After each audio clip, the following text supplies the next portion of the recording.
पिछली क्लास में एक क्वेश्चन दिया था आपको, उसको आगे हम थोड़ा सा और एक्सपेंड करने जा रहे हैं। कई बार क्वेश्चन में दे देता है ये कि इसको, इस क्वेश्चन को डिड्यूस करो in form of π/4 equals to 1 minus 1/3 plus 1/5 plus 1/5 minus 1/7 plus ऐसे ऐसे ये सीरीज चलती जाएगी। क्वेश्चन में है ये कि ऊपर जो आपको क्वेश्चन था pi minus x divided by 2, ये fx दिया था ना आपको, ठीक है। जिन बच्चों ने सॉल्व नहीं किया है कृपया वो कर ले। मैं इस क्वेश्चन में इसको सॉल्व करना नहीं बता रहा, मैं ये चीज बता रहा हूं कि इस क्वेश्चन के बाद अगर एग्जामिनर आपको कई बार दे देता है कि डिड्यूस इन दिस फॉर्म, तो उसको आप कैसे करेंगे, ठीक है। चलो जी इसको देखते हैं। हमारे पास पहले जो आंसर आ रहा था, हमारे पास पहले जो आंसर आ रहा था उसको नोट डाउन करेंगे। fx इक्वल्स टू, हमारे पास जो आखिरी में फॉर्म बन रही थी उसकी सारी वैल्यूज डालने के बाद a0 an और bn की वैल्यू डालने के बाद हमारे पास ये आया था n 1 से इंफिनिटी 1/n sin nx, ठीक है। इतना आ गया था आप सभी का, जिन बच्चों ने कर लिया था उनका ये आ गया होगा, ठीक है। अब हमने देखना है कि इसके बाद ये फॉर्म हम कैसे लाए, ठीक है। चलो देखते हैं। पहले ये देखो लेफ्ट हैंड साइड में क्या है, π/4 है, π/4 है।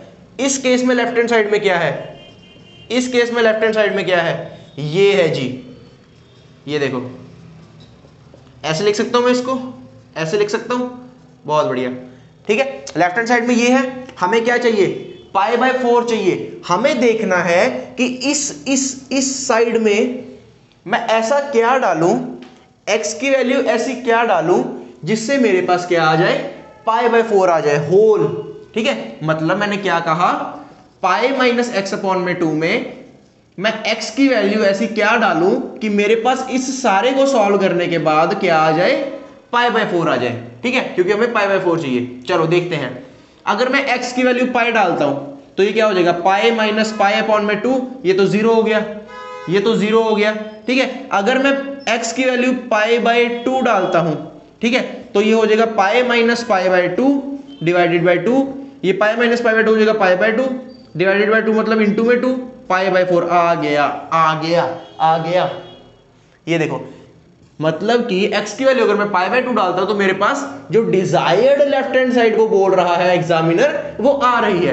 तो मैं क्या करूंगा यहां पे, लेट x इक्वल्स टू π/2, तो ये मेरा pi minus π/2 divided by 2, left hand side ये आ गई, equals to right hand side क्या आएगी, यहां x की जगह क्या आ जाएगा, क्या लिया हमने, π/2, ठीक है। तो n हम अब इसको खोलेंगे सीरीज को, ये 1 से लेकर n कहां जा रहा है, इंफिनिटी तक, मतलब 1 2 3 4 5 कहां तक, इंफिनिटी तक, ठीक है। चलो n की वैल्यू 1 डालते हैं तो क्या आता है, 1/1 साइन n 1 है और x क्या लिया हमने, π/2, ठीक है, प्लस n की वैल्यू 2 डालेंगे तो 1/2 साइन 2π/2, ये 2 से 2 कट गया मतलब साइन पाई, प्लस आगे आगे ये बढ़ता जाएगा, आगे आगे ये बढ़ता जाएगा, प्लस 1/3 साइन 3π/2 प्लस 1/4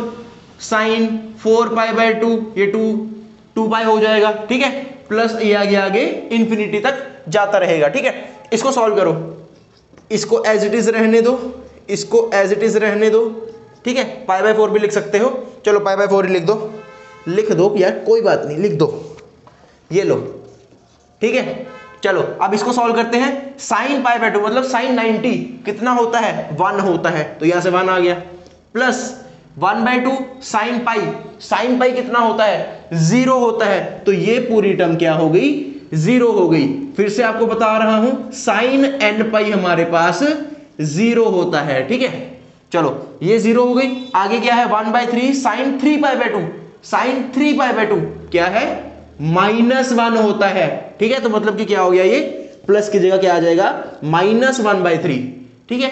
आगे फिर से साइन n पाई है तो ये 0 हो जाएगा, उसके बाद क्या आएगा, अगर मैं यहां n की वैल्यू 5 डालता हूं तो 1/5 साइन 5π/2 साइन 5 पाई बाय 2 ये क्या होता है 1 होता है, ठीक है। तो मतलब कि +1 तो +1/5 ये आगे आगे ऐसे बढ़ता जाएगा। तो ये फॉर्म बन रही है क्या आपके पास, ये फॉर्म बन रही है जी, बिल्कुल बन रही है। आगे 1/7 भी आ जाएगा। जब इसको करोगे, जब 1/6 करोगे तो sin 6 पाई बाय 2 मतलब 3 पाई हो जाएगा, वो अगेन 0 हो जाएगा। जब 1/7 करोगे तो वहां पे आपके पास sin 7 पाई बाय 2 जो कि नीचे की तरफ होता है तो वो -1 हो गया, ठीक है, -1 हो गया। तो यहां से आपके पास -1/7 वैल्यू आ जाएगी, ठीक है, डन है। यहां पे -1/7 आ जाएगी, ठीक है, ये आगे आगे बढ़ता जाएगा। तो इस फॉर्म में हम इसको डिड्यूस ऐसे करेंगे। ऐसे कोई भी क्वेश्चन दे दे आपको, कोई भी क्वेश्चन दे दे, जब एंड में आपके पास जब ये फॉर्म बन जाती है,